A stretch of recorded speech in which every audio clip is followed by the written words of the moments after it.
Tá, chegou a hora. O momento em que o cérebro para de processar o trivial e decide investigar por que a gente briga por ídolos que nem sabem que a gente existe. Bem-vindos ao Puranoia. Eu sou o Hakim, metade antropólogo de boteco, metade publicitário em desespero existencial. Esse é o nosso laboratório de neuroses coletivas e hoje o fenômeno das divas pop, a paixão dos gays e por que no final das contas tudo é uma busca desesperada por um macho que assiste futebol. Vamos?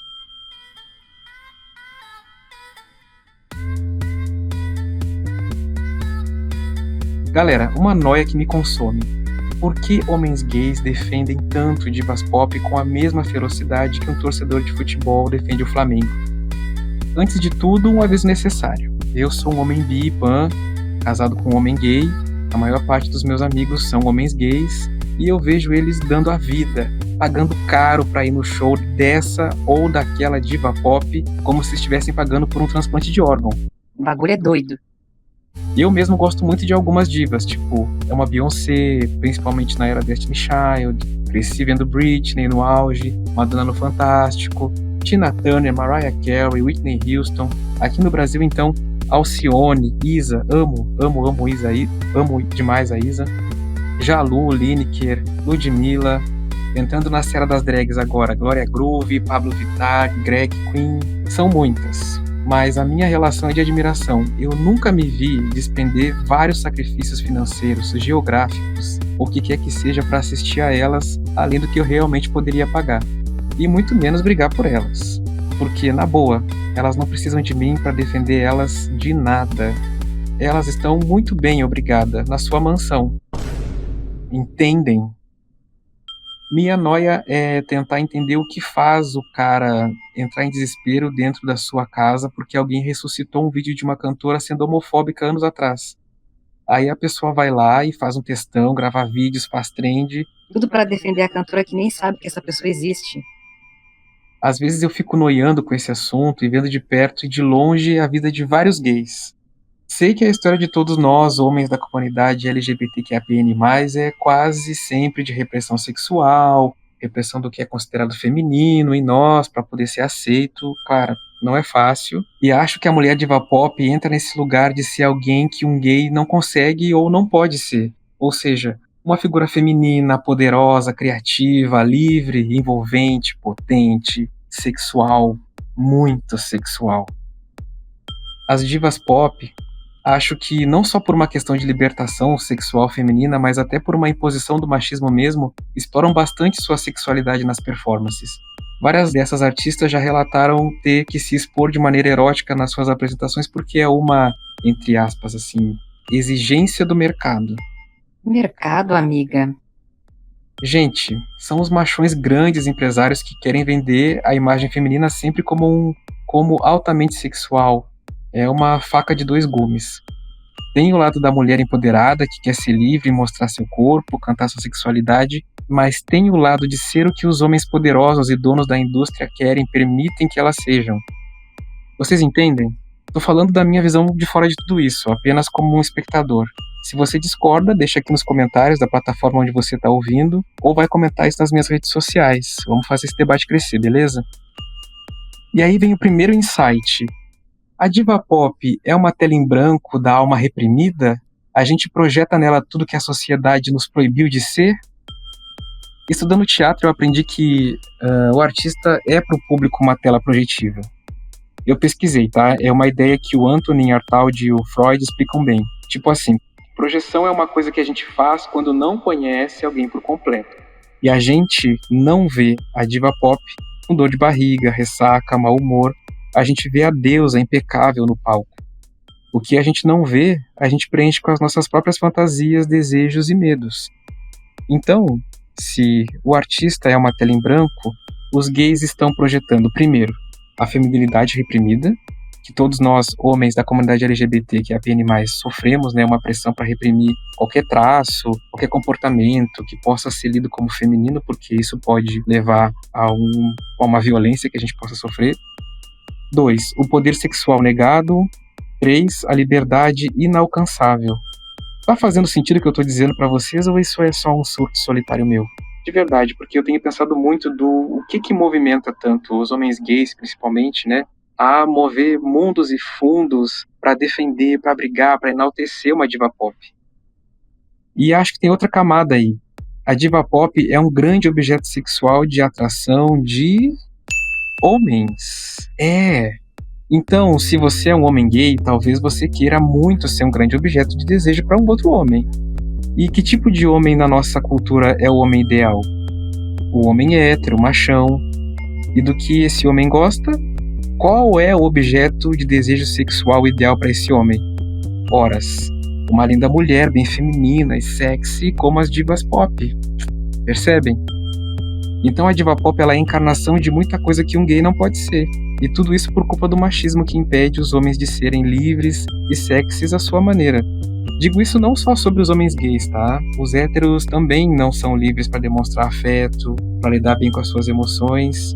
É foda. Isso me lembrou uma piada do Rafa Chalub. Sabe quem é o Rafa Chalub? É aquele comediante que viralizou em 2021 com o vídeo da Pfizer. Pfizer, tá passado? Ele ficou conhecido como esse menino. Lembraram, né? Então, ele fez uma piada sobre um cara gay que estava desesperado por um macho e arrematou. Ai, ai, a ausência paterna, o que ela não faz, né? E aí, gente, nesse momento isso me deu um clique.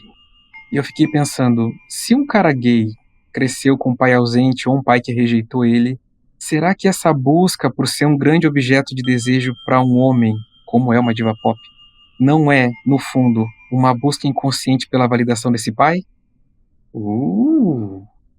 Ter o pai ausente na infância não deixa os caras mais propensos a buscar ser esse grande objeto de desejo de um homem tal qual uma diva pop é? Gente, eu fiquei bege. Fiquei bege com essa pira que me deu na hora, sabe? Eu faço análise uma vez por semana, eu tenho um psicanalista que eu adoro e que me ajuda a entender as coisas que eu sinto, penso e os caminhos que eu vou tomando na minha vida, e isso me faz ver que eu sou um ser muito complexo. Aliás, somos seres muito complexos. E por isso mesmo eu recomendo, viu? Façam análise, façam terapia. Inclusive, deixo aqui um grande beijo para o meu psicanalista, o Carlo Márcio, que ele ouve muita coisa, né? Coitado. Enfim, muita coisa da nossa infância influencia diretamente os nossos gostos. Desejos, os medos, as travas, os impulsos. Sei lá, com tudo isso eu associei que talvez muitos gays, não todos, tá? Possam estar vivendo essa dinâmica de querer ser como uma diva pop para um outro homem e assim saciar a sua ausência paterna. Será, gente? Galera, realmente eu não sei, tá? Isso são hipóteses de uma mente hiperativa, hiperanalítica e absurda. Lembrem que esse podcast ele é pautado em conceitos de hiperanálise do absurdo, sabe? Assim, tipo, besteiras que rolam na minha cabeça mesmo. Mas vamos seguindo. Então, será que isso só acontece com gays? E os héteros? Bem, a diva pop do hétero é o Neymar Júnior, o Messi, o Cristiano Ronaldo. E o que esses caras têm? Ah, gente, na boa, é a mesma coisa, só que um pouco ao contrário. Eles são sexy, são potentes, são ricos. Tudo que o homem hétero comum da classe trabalhadora não é, não consegue ser. Será que o homem hétero quer ser um objeto de desejo do pai dele também? Sim, porque o pai do homem hétero também assistia muito futebol, igual ao pai do gay. Ou, se a gente for pensar que no Brasil tem uma taxa muito grande de homens que não assumem os filhos, a gente consegue entender que muitos héteros, ou gays, cresceram sem pai presente. Então os héteros querem ser a diva pop futebolística que o seu pai, hipotético, negligente, desaparecido, deve amar. Eu surtei ou não? Me ajudem. Essa noia tem que ser resolvida na minha cabeça, por favor. Imploro que vocês engajem aqui e me ajudem a entender se eu tô delirando ou se faz algum sentido toda essa linha de raciocínio. Se é que dá pra chamar isso de linha. E de raciocínio. Não, cara, eu gosto do Cristiano Ronaldo pelo futebol, pela história de superação. Claro, amigo, claro, com certeza, né? E eu vou no show da Beyoncé só pra ouvir a música, não tem nada a ver com o figurino de 2 milhões de dólares. Sabe, essas coisinhas que a gente se engana pra viver. No final das contas, o que a gente constata com tudo isso é que homens estão sempre correndo atrás de conquistar outros homens, até mesmo os héteros. E tem uma outra camada em cima disso que é a riqueza. As divas do pop ou os divos do futebol são pessoas que se tornam extremamente ricas. E é aí que tá o segredo. Gente, se eu tivesse muito dinheiro, eu também seria incrível, talentoso, genial, belo, com roupas estilosas e figurinos faraônicos. Para ser incrível nesse mundo, em qualquer coisa, absolutamente qualquer coisa, você precisa de dinheiro. O grande ponto é que é porque você é pobre e limitado que você idolatra a imagem dessas pessoas ricas. O Cristiano Ronaldo parece um deus para você porque ele tem tudo que você não tem. Ai, ai, Você defende a Ariana Grande, a Beyoncé, a Anitta porque elas são tudo que você jamais será. ai, dor. Consegue distinguir? E aí, enquanto eles esfregam nas nossas caras toda a riqueza, mais a gente cria aquela projeção de que eles são tudo e que nós não somos nada. A gente projeta nosso poder interior neles. Acho que é um grande mecanismo no marketing da publicidade isso, sabe?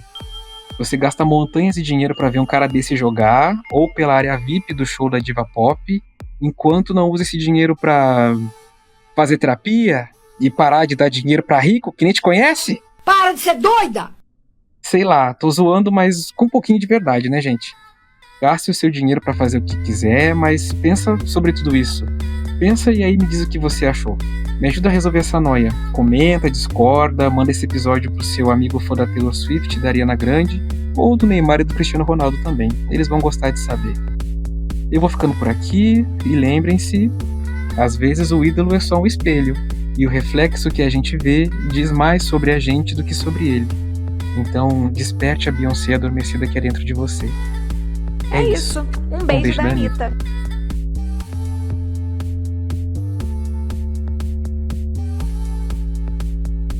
É muito importante estudar.